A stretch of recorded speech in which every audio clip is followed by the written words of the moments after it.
Welcome back to my YouTube channel let's do study with tricks. तो BEd वालों, external exams हो चुके हैं। आई होप सभी के बेहतरीन हुए होंगे।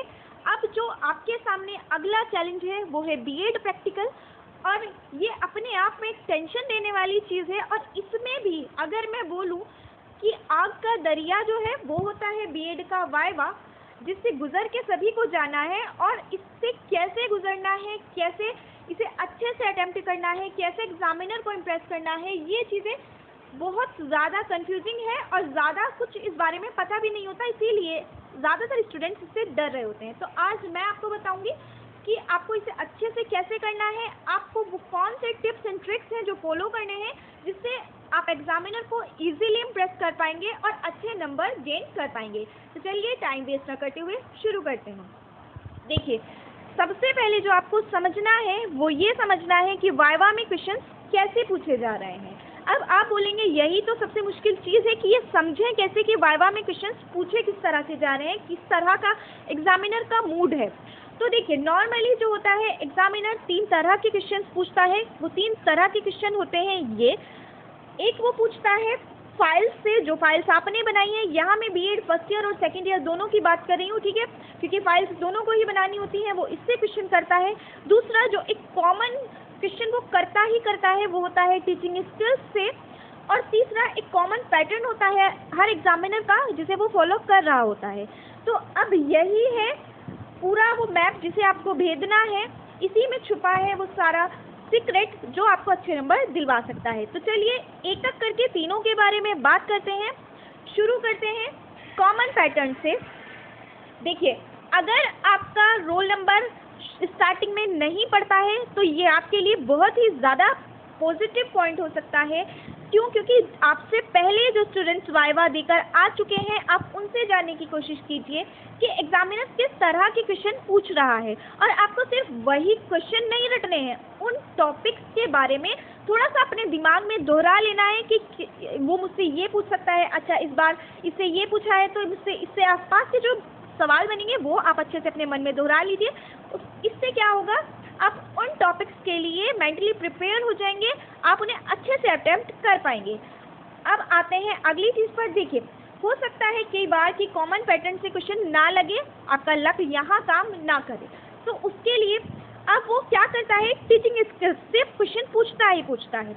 मान लेते हैं कि उसने आपसे पूछा कि आपको प्रस्तावना देनी है, प्रस्तावना कौशल क्या है, आप किस तरह से एक टॉपिक को बच्चों के सामने इंट्रोड्यूस करेंगे।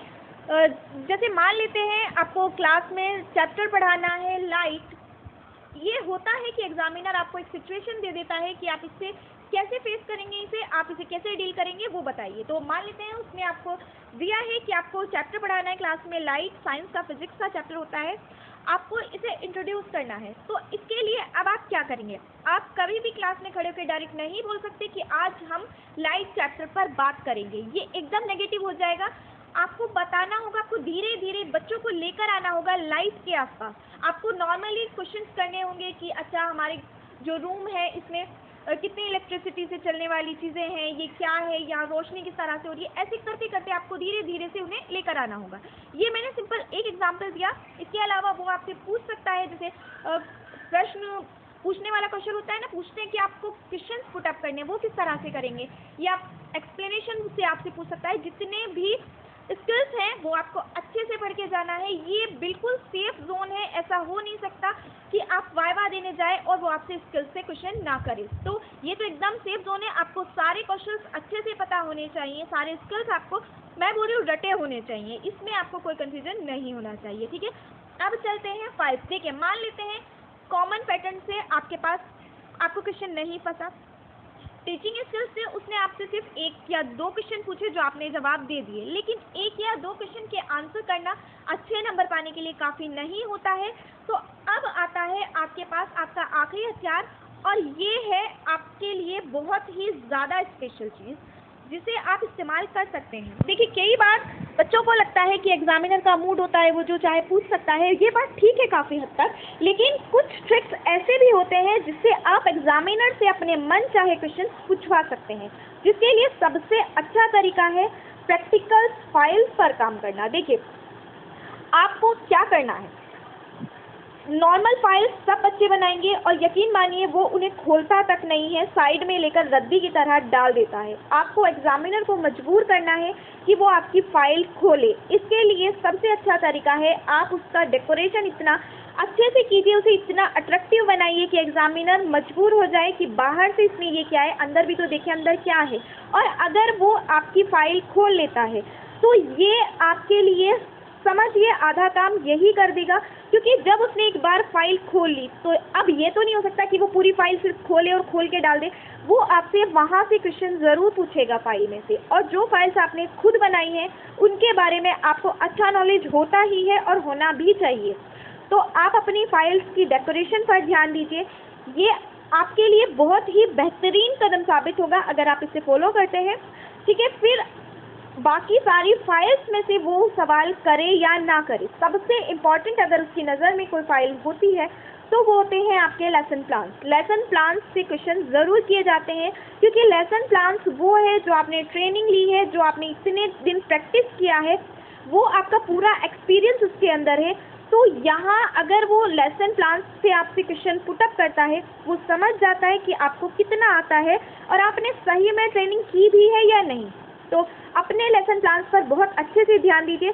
सिर्फ बाहरी सजावट पर आपको ध्यान नहीं देना है, आपको अच्छे से पता होना चाहिए कि लेसन प्लान आपको कैसे कैसे बनाने होते हैं, कितनी बार एक्सप्लेनेशन देनी होती है, कितने बार क्वेश्चन बीच में करने होते हैं। ठीक है, बच्चों से फीडबैक किस तरह से लेना होता है, सब कुछ आपको अच्छे से आना चाहिए। लेसन प्लान्स आपको बहुत ही अच्छे नंबर दिलवा सकता है। ठीक, इसके अलावा कई बार एग्जामिनर क्या होता है, बहुत ही नॉर्मल से क्वेश्चन पूछ लेता है। ऐसा खुद मेरे साथ हो चुका है। उन्होंने मुझसे फाइल्स के नाम पूछे थे, नॉर्मल नाम जो होते हैं वो मुझसे पूछे थे, और इससे फाइल्स से ही नहीं, कई बार एग्जामिनर का मूड चेंज होता है तो वो बाकी नॉर्मल क्वेश्चन भी पूछ सकता है। मुझसे एक बार पूछा था इंक्लूसिव एजुकेशन वाले पेपर का कोड नंबर। जी हाँ, इतना बेसिक क्वेश्चन भी एग्जामिनर कर सकता है, इसलिए ये ना हो कि आप जो मुश्किल टॉपिक्स हैं उन्हें तो पढ़कर चले जाएं, आपका इजी टॉपिक जो है आप उनसे बिल्कुल ही भटक जाए, उन पर ध्यान ही ना दें। इसलिए बेसिक तो आपको आना ही चाहिए, और उसके अलावा आप जितना अपनी फाइल्स को स्टडी कर सकते हैं, अच्छे से उन्हें समझ सकते हैं, समझिए। उसके अलावा टीचिंग स्किल्स पर ध्यान दीजिए, और अपने आसपास वाले जो स्टूडेंट्स हैं जिनका रोल नंबर आपसे पहले पढ़ा है, जिनका वाइवा हो चुका है, उनसे जानने की कोशिश कीजिए कि क्वेश्चन किस तरह के पूछ रहा है। ठीक है, ये तो हुई एक नॉर्मल बात है। इसके अलावा आपको 2 टिप्स और शेयर करने हैं। देखिए, पहली बात, आपको जो भी आंसर करना है वो पूरे कॉन्फिडेंस के साथ करना है। अगर आपने 10 में से 8 सवालों के जवाब दे भी दिए, लेकिन आप बिल्कुल अपना कॉन्फिडेंस मेंटेन नहीं कर पाए, लैक ऑफ कॉन्फिडेंस आपके रवैये में, आपके जवाब देने के अंदाज में झलक गया, तो टीचर बिल्कुल भी इम्प्रेस नहीं होगा। वो समझेगा रटे रटाए जवाब बच्चे ने दे दिए हैं। ठीक, तो ये गलती आपको नहीं करनी। आप खुद पर बहुत ही अच्छे से कंट्रोल करना है, नर्वस नहीं होना। और दूसरी बात, कई बार सिचुएशन आपके कंट्रोल में नहीं होती। ज़्यादातर मान लेते हैं कोई क्वेश्चन ऐसा आ गया आपके सामने जिसका जवाब आपको बिल्कुल नहीं आता, तो आप बिल्कुल घबराएंगे नहीं, नर्वस नहीं होंगे, नॉर्मल सॉरी बोलेंगे कि सॉरी सर ये मुझे नहीं आता, लेकिन हाँ मैं गैस कर सकता हूँ जितना मैंने पढ़ा है उसके बेस पर। इससे क्या होता है, जब आपने पहले ही बोल दिया कि सर मैं गैस कर रहा हूँ, मैम भी हो सकती हैं, तो अब अगर आपका जवाब गलत भी हुआ तो भी कोई ज़्यादा फर्क नहीं पड़ेगा। लेकिन अगर आप ओवर कॉन्फिडेंट होकर गलत आंसर दे रहे हैं तो वो गलत इंप्रेशन आपका बना सकता है। इसलिए पहले बोल दें कि सॉरी सर ये मुझे आता नहीं है, लेकिन फिर भी जितना मैंने पढ़ा है मुझे थोड़ा थोड़ा अंदाज़ा है, उस हिसाब से मैं गैस कर सकता हूँ। फिर वो बोलेंगे कि हाँ कीजिए, फिर आप एकदम सेफ साइड होंगे। अगर आप सही देते हैं तो टीचर इम्प्रेस हो जाएगा, और अगर आप सही नहीं देते तो भी बहुत नेगेटिव इम्पैक्ट आप पर नहीं पड़ेगा। तो ये थे कुछ important tips and tricks. I hope आपके लिए बहुत हेल्पफुल रहे होंगे। आप इन सबको फॉलो कीजिए, मुझे पूरा यकीन है आपका वाइवा बहुत ही शानदार रहेगा।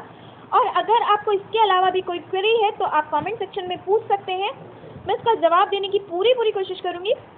तो बस आज की वीडियो में इतना ही, मिलते हैं अगली वीडियो में अगले टॉपिक के साथ। तब तक के लिए अपना बहुत ख्याल रखिए। Thank you so much for watching.